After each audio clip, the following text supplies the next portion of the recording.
Good evening. Tonight, the Liberals letting a little blood. Action fights, they're real Donnybrooks.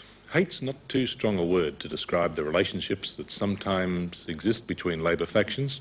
Hates in the Labor Party can be so strong that sometimes they can be passed from father to son like a disease. Amongst Liberals, it's not usually like that. Just about all Liberals, they want power at any price. And in that circumstance, you can't really maintain a real hate forever. After all, Liberals in Australia, they win power often enough. And in power with all those spoils, it's often hard to remember what you are hating over. Now, there's not a hate between John Howard and Andrew Peacock in the real sense.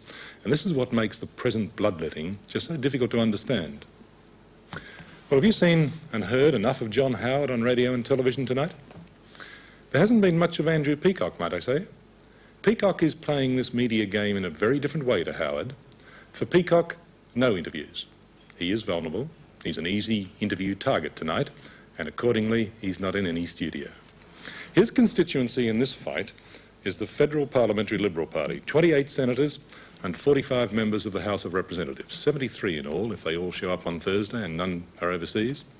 They are the only ones with votes in the party room, and Andrew Peacock apparently judges that he can appeal to them better over the telephone than over the television airwaves. At least on the phone, if he makes a mistake, then there's only one hearing it, or so we're led to believe. On television, there you are in all your naked glory. And Mr. Peacock is not taking any chances. John Howard is just the opposite, always available to the media to put his view and the Liberal view, tonight no exception. I recorded this segment an hour ago. Well, Mr. Howard, is it possible that there could be developments in this issue before the party meeting on Thursday? I don't think so. I mean, for my part, I haven't wanted this to happen. But it seems that we're set on a course of having a ballot on Thursday. I think everything I've done's been correct.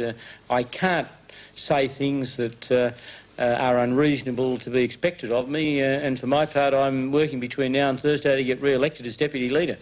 Yes, but in those meetings there, that crisis meeting that went on most of the day in Mr. Peacock's office today, there was the extra figure there of Tony Eggleton, the man from the Secretariat who's been about Liberal politics for longer than you and I put together. Now, is it possible that you could find some more senior figure around, even a guy like Doug Anthony, for instance, to come in and help mediate in this I don't know that. I mean, I don't really know that that's likely to occur. I mean, all of us involved in this have been in politics a long time. I mean, you mentioned Doug's name. He's a person I think we all like. But I mean, let's face it, we've all gone over this, and I think we're set on a course for a meeting on Thursday morning, and I will be asking my colleagues to re-endorse me as Deputy Leader, and frankly, I believe that I should be returned as Deputy Leader because I think I've done a very good job over the last 2.5 years, and I don't think that anything I have done over that period of time entitles me to be censured or criticised. Yes, just to persist with that point though, would you mind if Doug Anthony offered his services as an honest broker in these circumstances? Well, I think it's an interesting suggestion, but I mean really, look, I don't think it's likely that in this sort of situation that anything can be achieved other than for my colleagues to make a judgment. I mean, I sought a compromise this morning, and I accept that Mr. Peacock did, and I'm sure that if he and I both believe there was still a grounds for honourable compromise, then maybe that could be achieved. But I mean, my position is that I will not make a declaration that I believe it is unreasonable of somebody on my position to be required to make. Now, obviously you're cutting the honest John figure very well, if I may say so, but nevertheless it's going to be a real uphill battle on Thursday, isn't it? Yes, but I think I'll make it. What makes you confident? I think over the last 2.5 years I've done a good job, and I hope that my colleagues would recognise that that job that I've done's always been a very positive one, often in very difficult circumstances, and that if they search their consciences and say to themselves, is there a better man or woman in the party to be the Deputy Leader, then they might come to the conclusion that there isn't. You described today's tete-a-tetes during your press conference as difficult but not uncivil. That's right. Would you mind expanding on that? Well, I mean, it's a difficult situation for Andrew. It's a difficult situation for me. Obviously, there was a lot of tension, but we both remained civil to each other, and I tried very hard to do that, and I'm sure he did. And I can only repeat what I've said on other interviews, that if I am re-elected as Deputy Leader, which I'm working damned hard to be on Thursday, then I will be willing to work closely and supportively with Mr Peacock as the leader of the party. I mean, that's been my position all along, and I can only repeat, and I'm very pleased that it was a not uncivil discussion today, because politics often, you know, forces people to forget perhaps things that have been said in the heat of the moment, and I certainly would never burn any bridges with Mr Peacock, and I hope he would never burn any bridges with me. You're not trying to row back, though, are you? You're not trying to row back? I'm not rowing back anything. I mean, I can only repeat that the stand I've taken on this issue is a reasonable one, it's a firm one, and there is no way that I am going to swear on a stack of Bibles, to use an expression I've used a lot, that under no circumstances would I ever challenge for or seek the leadership of my party. To be asked to do that is totally unreasonable. Now, you reckon that you've been an effective Deputy Leader? Yes. Yeah, what have you achieved? I think I have played a significant part in clawing back the Liberal Party's position with the broader Australian community. Let's face it, through 1983 and 1984 we were regarded by most of the community as a fairly irrelevant political force. A lot of us, including Andrew Peacock and myself and others, stuck to our guns, we fought hard, and we've clawed our position back. And I think I've played a major role in that. I don't say I played the only role. I give credit to Mr Peacock, of course, for the significant role that he's played in it, and others have played in it. But I think I have played a significant part in that, and therefore I think I have been an effective deputy. What qualities has Andrew Peacock got that you haven't? He has different qualities. I mean, all of us have different qualities. He has a certain urbanity, you might say, that perhaps some people might be so ungracious as to suggest that I don't have. He has strengths that I don't have, and perhaps he has weaknesses that I don't have. And in many respects, we've worked together in a very complementary fashion over the period of time. But I mean, like all people in politics, Andrew has his strengths and his weaknesses, there's no doubt I do. John Howard, thanks a lot. Pleasure. See you Thursday. Okay. John Howard's media appearances over the last week are part of the cause of the present Liberal Party fiasco. Now, Howard's not a great media performer, but he is one who adheres to the principle that any television appearance is a plus. If he wins on Thursday, then he's probably been proved right. If he goes down, and down to the backbench, which is where he will sit and divide the party, then these are the television appearances from last week that will have contributed to his downfall. Maxine McHugh. Last week, the whole leadership issue moved into top gear, whether as a result of Peacock paranoia or what was seen as a self-promotion exercise by the Deputy Leader. The issue was revived early last week when John Howard addressed the National Press Club, and again there was the standard response. So far as the question of the leadership is concerned, I do not have a syllable to add to the comments that I have already made on that subject, and most particularly the comments I made after the election in 1984. 2 days later, he proved to be the only senior opposition spokesperson prepared to speak about South Africa. He did so after earlier refusals by Ian McPhee and John Spender. And then to end the week, a real tour de force. Now, here's the guest host of our show, John Howard.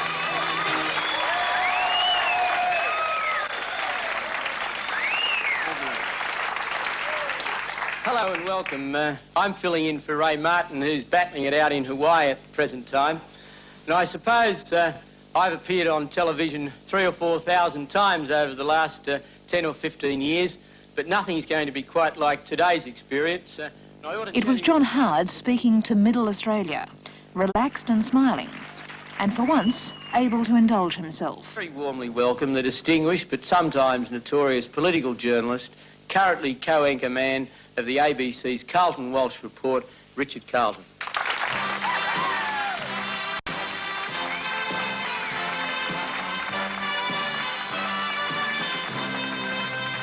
I mean, what is the biggest criticism that you, as a senior professional journalist, would make about politicians in the practice of their craft and their profession. Well, that's a very big issue. When it comes to the start of the question, what they do wrong, I think they should tell fewer lies. Yes, that's always a good start, isn't it? Before we go, I want to ask you a question, if I may. Yes, I can't guarantee to give you a straight answer. Will you try that? I'll try, yes. Is Andrew going to be the leader at the next election? Well, Michael Hodgman. He's the mouth from the south. That's what he's disparagingly called around Canberra, the Liberal member for the Tasmanian seat of Denison. A lot of people don't like Hodgman because he's just so pushy. Now, I take the opposite view, actually. Hodgman, in my view, is a very honest man. He's just plain, unabashed, unashamed, naked Liberal ambition. He is to be a candidate against John Howard this Thursday, and at least he is one Peacock supporter prepared to stand and argue a brief. Never mind the width, feel the depth, in this interview recorded earlier this evening. Well, Mr Hodgman, should the Liberal Party re-elect Mr Howard on Thursday night, it'll be a laughingstock, will it not? Mr Peacock has indicated he believes there will be a different deputy leader. The plain fact of the matter is that I'm not going to comment on Mr Howard. I'm simply saying that if there is a vacancy for the deputy leadership, I intend to stand as a candidate. Now, I don't want to press you to comment on Mr Howard if you don't want to. I'd rather press you, though, to comment on the state of the Liberal Party. If the Liberal Party re-elects Mr Howard as the deputy leader on Thursday, I put it to you again, the party will be a laughingstock right around the country. Well, I have to put it to you again, I don't intend to comment on Mr Howard. What I do intend to comment on is the need to get rid of the Hawke Socialist government and to ensure the election of Andrew Peacock as Prime Minister of Australia at the next federal election. That's what I'm on about. I don't believe there is any profit in talking about what has happened. We are now talking about what is going to happen. And quite bluntly, the sooner we get Mr Peacock as Prime Minister of this country, the better for all Australians. Yes, but you see, you want to get rid of the Hawke Socialist government, as you say. That's exactly what Mr Howard said in his statement that Mr Peacock wouldn't accept today. He said there, my ambition, this is Howard speaking, my ambition remains to bring about the election of a Liberal-led government. I shall do my utmost to achieve this goal. Why can't you and he get on together? Every Liberal in Australia is committed to the destruction of the Hawke Socialist government, so you don't prove anything by saying Mr Howard thinks the same as you do on that. I repeat, we're talking about getting into government. We're talking about Andrew Peacock becoming one of the greatest Prime Ministers in Australia's history. I am simply saying if there is a vacancy for Deputy Leader, rightly or wrongly, I believe I can offer something to ensuring the defeat of the Hawke Socialist government and the election of Mr Peacock as Prime Minister. That's my commitment, 150. Sure. Would you accept the proposition that the Liberal Party's in pretty bad shape after today? Certainly not. I think the Liberal Party is in a position to win the next federal election, so you could hardly say it was in bad shape. And what's more out in the sticks, I think the real people of Australia are praying for our party to get its act together, to drive into this election campaign, to thrash the Hawke Socialist government, and for Andrew Peacock to become Prime Minister of this country. That's what I think the real people of Australia want, not a lot of tittle-tattle about what's going on in the corridors of Parliament House. Don't you think possibly that this is where politicians lose credibility, when you're prepared to sit here tonight and deny the plain black and white obvious that the Liberal Party is in Queer Street at the moment? It's not in Queer Street. You journalists in the gallery are saying it's in Queer Street. Have a talk to the real people of Australia about what Hawke and the Hawke Socialist government have done to them. We've got time between now and the next election to gain the public support, to ensure that we have a landslide victory. I've got that old 75 feeling again. That's December 75, the defeat of the Whitlam government. I'm looking forward to the defeat of the Hawke Socialist government. It's you journalists who are saying we're in strife. We're not in strife. The real people of Australia are going to put us back into power at the next federal election under Andrew Peacock, who will be the next Prime Minister of this country. Can you get rid of that hated Hawke Socialist government with Howard as the Deputy Leader? I believe you get rid of it with Andrew Peacock as leader, going to be the next Prime Minister of Australia. Mr Peacock will say what he wants to say about who should be his deputy. But I'm telling you, the one man, one ship, one captain proposition is mine, and that Mr Peacock will be next Prime Minister of Australia, provided every Liberal in the country gets behind him, as I believe they will. Well, looking back over the years, there have been two Liberal leaders brought down by scheming and plotting from within the ranks. They are, of course, John Gorton and Billy Snedden, both knights now, Sir John and Sir Billy. Will you tolerate a touch of nostalgia? We've been back to one of these men to get his perspective on today's events. Well, Sir John, a sense of déjà vu in today's events for you?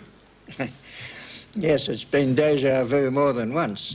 I remember Fraser having a go at Snedden and then saying, I support this man loyally, and then having another go and winning. I remember Hawke saying the same thing about Hayden until the deputy changed his mind, and then he had a go and changed it. But I can't see any reason in the world why Howard can't say that he be loyal to the leader the way Fraser did and the way Hawke did. What, give his word that he won't challenge and then wait till the time's right and then just break his word? Well, that's what the other two did. That's politics? I think it is politics. If he goes on refusing to give any undertaking and goes on in the face of the media question going on and on to refusing to give any undertaking, then that is the equivalent of giving an undertaking that he is going to challenge. Do you think the media's played an honourable role or a dishonourable role in this time around? Oh, I think fairly honourable in this one. I think Howard is given a very dishonourable role, I think, and I don't accuse him of anything except his attitude to this. He keeps saying he's been a very loyal and effective member of the Liberal Party. Well, right now he's being very ineffective member of the Liberal Party. He's doing everything he can to help the Labor government. I mean, here was the Labor government punch-drunk, knocked out by various things. Now everybody's forgotten that, and they're just looking at Howard and his refusal to give any undertaking to Peacock. And you can bet anything you like that the Labor Party is going to make everything it can out of this, and that can only have the effect of helping to stop the Liberals getting back into government. Let me take your mind back to March 1971, when the tied vote in the party room, and you voted yourself down. Sir William McMahon, as he was later to become, got the job as Prime Minister, and then you came in under him as Deputy Leader for a period. It was, may I suggest, a hopelessly unstable period. Yes, it was, but it didn't need to be, but it wasn't unstable for anything that I did. Right. Would you estimate that should Mr. Howard get up as the Deputy Leader again this Thursday, that it would be hopelessly unstable having a Peacock-Howard team?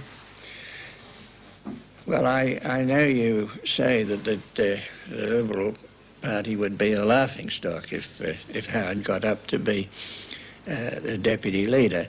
I think that's putting it a little bit high to make it a laughingstock, but it would certainly go down very much in the estimate of the people of Australia.